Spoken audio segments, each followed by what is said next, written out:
Hermanos, Dios le bendiga a todos. Vamos a dar gracias al Señor por permitirnos estar conectados en este momento y estar en las cosas de Él, que son las más importantes que nos pueden acontecer. Nos ponemos en las manos del Señor, por eso le invito a que me acompañen en oración. Oremos, hermano. Padre bendito, gracias, Señor, por la oportunidad que nos da de estar una vez más conectados en tus asuntos, Señor, invitándote a ti que venga a nuestras vidas y te coloques en el centro de nuestros corazones. Permite, Señor, que lo que aquí se trate no sea asunto de hombres, sino asunto de ti, Dios, para con nosotros los hombres. Que de ti, Señor, salga todo cuanto se tratará, y abre nuestros oídos, Señor, para que a través de él entre tu palabra, que llegue a nuestros corazones, para que transforme nuestras vidas, Señor. En tus manos, Señor, nos abandonamos, para que seas tú, Señor, quien trace cada instante de nuestras vidas desde este momento, Señor, y la ocupe con lo que tú entiendes que debe ocuparse. Te lo pedimos, Señor, en el nombre de Jesús. Amén y amén. Hermanos, puesto ya en las manos del Señor, pues vamos hoy a enunciar qué ha puesto Dios en nuestros conocimientos, qué parte de su palabra el Señor quiere que nosotros hoy tratemos. Y en el día de hoy nos vamos a ir al libro de Ruth. Vamos a empezar en el capítulo 1 y en esta primera parte vamos a ver los versículos 5 y 6. Y hemos titulado a todo esto que vamos a tener en este día: el desamparo de Dios en tu vida tiene un propósito. Quizás tú te has sentido desamparado o desamparada por Dios. Te has sentido triste, abandonado o abandonada. Has visto que se te ha golpeado duro, que has perdido parientes, que has perdido tu salud, que has perdido bienes. En fin, te has sentido desamparado o desamparada por parte de Dios. Y hoy te digo que para ti hay buenas noticias. Ese desamparo que estás viviendo, que estás sintiendo en el día de hoy, tiene un propósito. Dios tiene un propósito contigo. Y vamos a recrear lo que pasó en la vida de una mujer que todo indicaba a que real y efectivamente Dios le había vuelto la espalda. Vamos a ver en el libro de Ruth lo que le aconteció a Noemí, y que es el inicio precisamente de la historia de Ruth aquí en la Biblia. Nos vamos, le invito a que se vayan busquen sus Biblias, el libro de Ruth capítulo 1, y nos vamos a estacionar por un momentito en los versículos 5 y 6. Vamos a leer lo que dice la palabra del Señor en los versículos 5 y 6 del libro 1 de Ruth. Dice el versículo 5, hermanos: y murieron también los dos, Malón y Keilón, quedando así la mujer desamparada de sus dos hijos y de su marido. Si recuerdan, los que conocen ya la historia de Noemí, sabrán que ella migró a Moab. Migró porque habían allí en su pueblo una terrible miseria. Y entonces migraron. Pero pasaron un tiempo y aconteció que su esposo murió.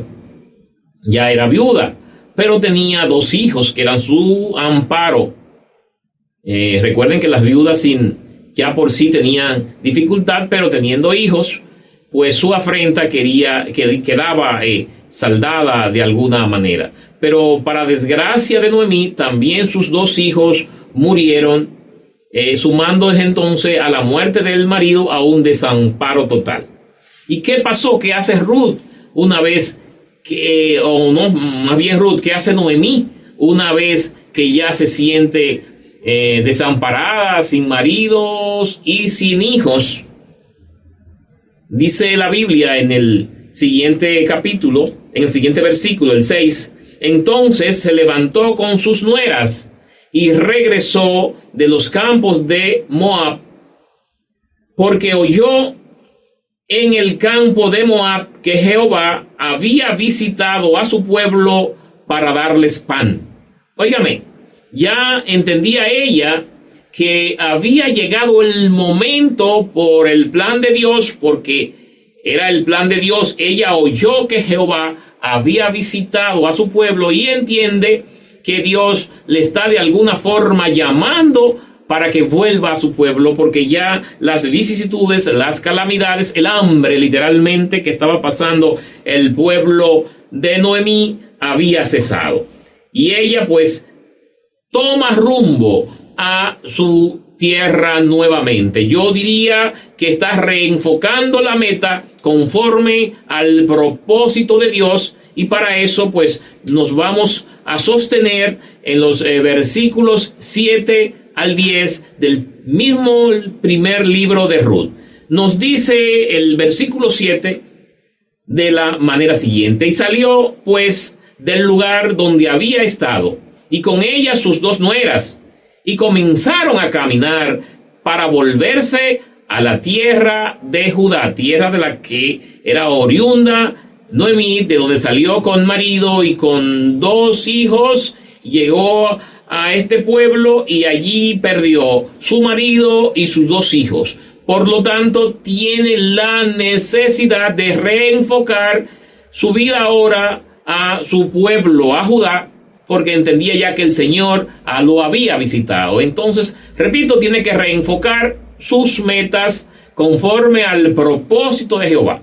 Nos dice el verso 8: y Noemí dijo a sus 2 nueras: andad, volveos cada una a la casa de su madre.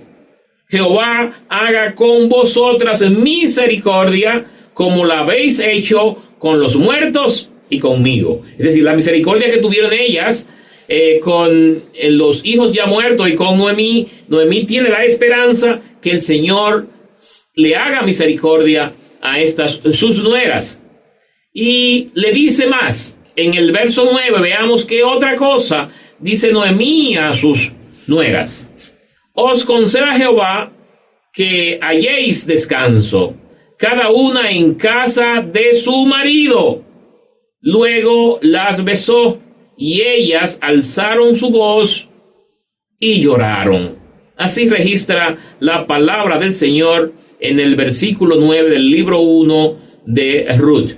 Dice el 10: y le dijeron: ciertamente, nosotras iremos contigo a tu pueblo.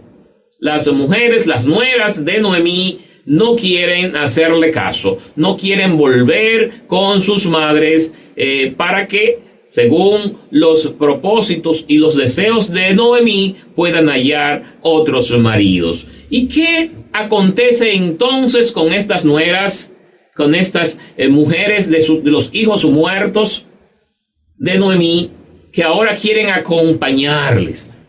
Para eso vamos entonces a seguir leyendo en el mismo libro primero de Ruth, pero ahora nos vamos a los versos 11 al 14 y llamamos a esto: sinceridad ata los auténticos compromisos.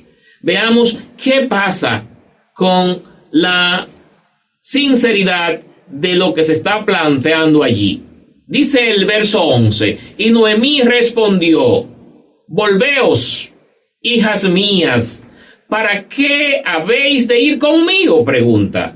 ¿Tengo yo más hijos en el vientre que puedan ser vuestros maridos? Recuerden que la tradición era que cuando moría uno de los hijos o un hermano, el hermano siguiente se casaba con la viuda, y ella está diciendo: no hay esperanzas, yo no tengo más hijos, vuelvan a las casas de su madre, porque allí sí pueden conseguir marido. Volveos, dice el 12, volveos, hijas mías, e idos, porque yo ya soy vieja para tener marido. Y aunque dijese, esperanza tengo, y esta noche estuviese con marido, y aún diese a luz hijos, pregunta en el 13, ¿habíais vosotras de esperarlos hasta que fuesen grandes? ¿Habíais de quedaros sin casa por amor a ellos? No, hijas mías, ¿qué mayor amargura tengo yo que vosotras? Pues la mano de Jehová ha salido contra mí.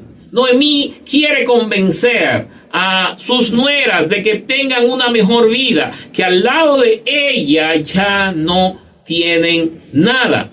Pero se olvidó Noemí por un momento que ella está reenfocando su vida conforme al propósito de Dios, pues había abandonado la tierra donde había llegado con marido y 2 hijos y lo perdió, para volver a su tierra natal, a Judá, porque ya el Señor había visitado su tierra.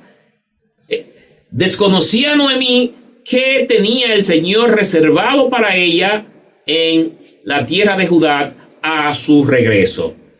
Vamos a ver cuál sería entonces la reacción de esas nueras una vez que Noemí le vuelve a instar a que se devuelvan, que con ella no tiene ningún tipo de esperanza, que sí la tendrían si vuelven a la casa de su madre, porque allí podrían encontrar nuevos maridos. ¿Qué hicieron ella? El verso 14 nos dice el 14, y ellas alzaron otra vez su voz y lloraron. Y Orfa, era una de ellas, besó a su suegra, mas Ruth se quedó con ella. Fíjense ustedes, habían 2 nueras resueltas a continuar y a vivir la historia de la vida de Noemí, sus amarguras y sus vicisitudes hasta ese momento. El compromiso parecía ser sólido. Sin embargo, frente a la insistencia cierta de Noemí, porque lo hacía con el corazón, lo hacía de verdad, y a una de ellas le hizo caso y dijo, bueno, esa es Orfa, yo me devuelvo. Mas Ruth se quedó con ella. Fíjense cómo se ata esa sinceridad al compromiso. Entonces veamos cuál fue la convicción de Ruth y su decisión. Para eso nos vamos a valer de lo que dice la palabra del Señor en el mismo libro 1 de Ruth, versículos 15 al 18. Y Noemí dijo, he aquí tu cuñada, vuelve y le habla a Ruth, he aquí tu cuñada se ha vuelto a su pueblo y a sus dioses, vuélvete tú tras ella. Dice el 16, respondió Ruth, no me ruegues que te deje y me aparte de ti, porque a donde quiera que tú fueres, iré yo, y donde quiera que tú vivieres, viviré. Tu pueblo será mi pueblo, y tu Dios, mi Dios. ¡Qué convicción, hermanos, tenía esta mujer! Estaba decidida, ya no había vuelta atrás. Ella sabía lo que quería, y aún eso conllevara el sacrificio que conllevara, estaba dispuesta a pagar ese precio y no abandonar a su suegra Noemí. Así que Noemí, por mucho que dijo y le habló, no. Y más aún le dice Ruth, y lo recoge el verso 17, donde tú murieres, moriré yo, y allí seré sepultada. Así me haga Jehová, y aún me añada que solo la muerte hará separación entre nosotras dos. Se llama convicción. Eso no hay duda de qué era lo que quería Ruth para Noemí. Noemí quería lo mejor. Señores, eso pasa en la vida. Los vínculos se atan cuando tú quieres lo mejor para el otro y el otro quiere lo mejor para ti. Óigame, no hay forma de una separación, no hay manera de que no se camine junto. Y el Señor a esas cosas le agrada. Dice el verso 18, y viendo Noemí que estaba tan resuelta a ir con ella, no dijo más. Aceptó lo que su nuera tenía en su cabeza y en su corazón y lo que el Señor había dispuesto para ellas dos. La solidaridad a toda prueba. Dice el verso 19, siempre estamos en el libro 1, anduvieron pues ellas dos hasta que llegaron a Belén. Y aconteció que habiendo entrado a Belén, toda la ciudad se conmovió por causa de ellas y decían, ¿no es esta Noemí? Y ella les respondía, no me llaméis Noemí, sino llamadme Mara, porque en grandes amargura me ha puesto el Todopoderoso. Señores, fíjense, Noemí viene a su pueblo, sabe que el Señor le visitó, pero viene todavía cargada de las amarguras que encontró en Moab. Allí perdió a su marido, allí perdió a sus dos hijos, pero se olvidó que también recibió dos nueras y que una de ellas le está jurando jamás abandonarla, compartir sus vicisitudes, compartir todo lo que el Señor tenga para ella. Lo compartiría ella también. Entonces, señores, se llama solidaridad a toda prueba.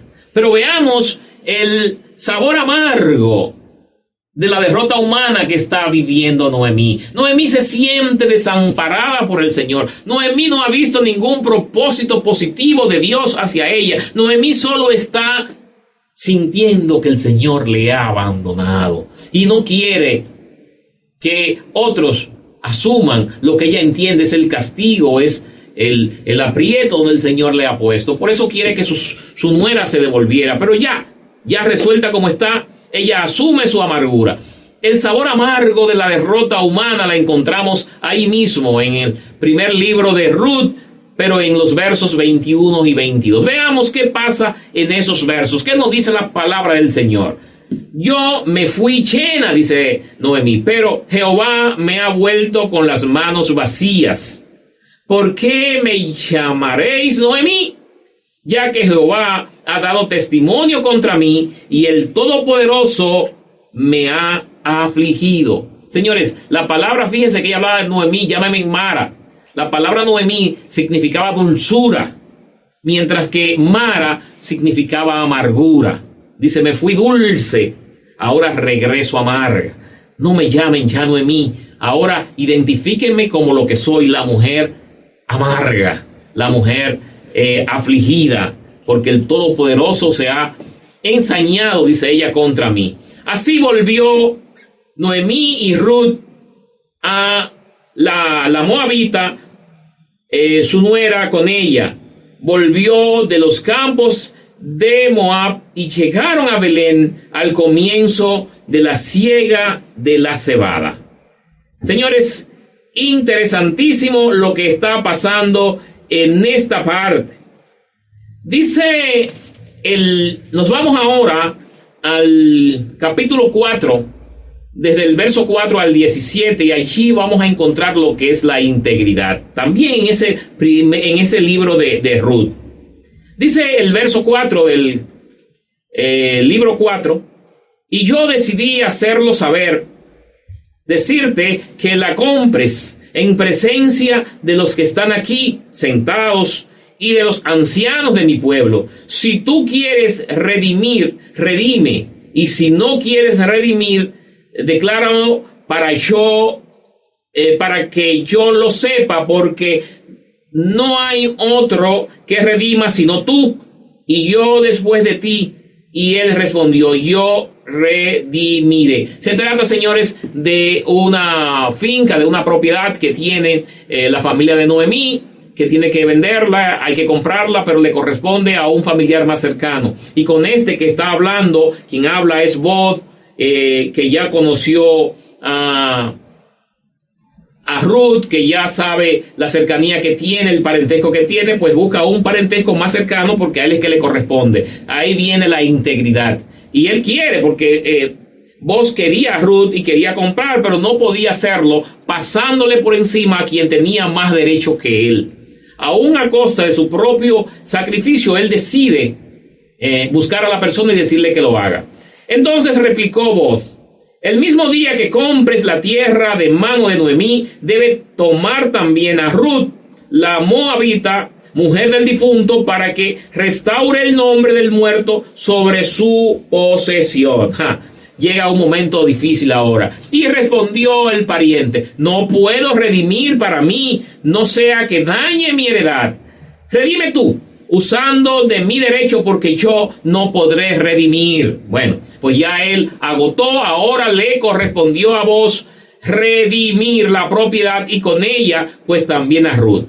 Había ya desde hacía tiempo esta costumbre en Israel tocante a la redención y contrato, que la confirmación de cualquier negocio, el uno se quitaba el zapato y lo daba a su compañero, y esto le servía de testimonio en Israel. Entonces el pariente dijo a Boaz: tómalo tú, y se quitó el zapato. Ese es el sello de que ya no le interesaba redimir, sino que le estaba cediendo a Boaz la posibilidad o el derecho para hacerlo, y era la propiedad comprarla, pero también adquirir, si el término así podría caber, tener a Ruth, porque esa era la tradición. Entonces, ¿cuál fue el propósito que tiene Dios con la unión de Ruth y de Boaz? Boaz pues tomó a Ruth, y ella fue su mujer, y se llegó a ella, y Jehová le dio que concibiese y diese a luz un hijo. Y las mujeres decían a Noemí: loado sea Jehová, que hizo que no te faltase hoy pariente, cuyo nombre será celebrado en Israel, el cual será restaurador de tu alma y sustentará tu vejez, pues tu nuera, que te ama, lo ha dado a luz, y ella es más valor para ti que 7 hijos. Y tomando Noemí el hijo, lo puso en su regazo, y fue su aya. Y le dieron nombre las vecinas, diciendo: le ha nacido un hijo a Noemí, y lo llamaron Obed. Este es padre de Isaí, padre de David. Y sabemos entonces cuál fue el propósito de Dios y cómo compensó Dios a Noemí a través de este hijo que tuvo Ruth, porque David, de la descendencia de David, es que humanamente viene Cristo Jesús. Señores, Dios tiene un propósito mayor para ti, aunque tú te sientas desamparada. Cuando humanamente sientes que Dios te ha abandonado, es porque Dios ha hecho Él mismo planes para tu vida. Solo tiene que seguir convincentemente, convencida, los caminos de Dios, porque Él sabe a dónde te guía, aunque tú lo ignores totalmente. Hermanos, el Señor ha querido que hoy sepas que las vicisitudes que estás pasando son permitidas por Él con un propósito. No cuestiones más. Acepta que por su soberanía y por su omnipresencia y omnisapiencia, el Señor sabe lo que ha hecho en tu vida. Te toca aceptarlo, dando al Señor gracia por todo. Hermanos, que el Señor le bendiga hoy rica, abundantemente, y que te permita decir: Señor, heme aquí, envíame a mí. Yo soy toda obediencia de tus designios y tus decisiones. Hermanos, que Dios le bendiga, y oramos para despedir este tiempo. Padre, gracias por el momento que nos ha permitido compartir. Gracias, Padre, porque sin ti no tenemos ninguna significación. Gracias, Padre, por fijarte en nosotros, aquí en este humilde rincón del universo. Señor, tú nos has dado valor. Tú has sacado de ti para nosotros, Señor. Gracias, Padre. Bendícenos hoy y siempre, Señor, y esperamos estar siempre al lado de Cristo Jesús, caminando por su camino, iluminado por su luz y viviendo en su verdad. Señor, te pedimos todo esto en el nombre de Cristo Jesús. Amén. Amén.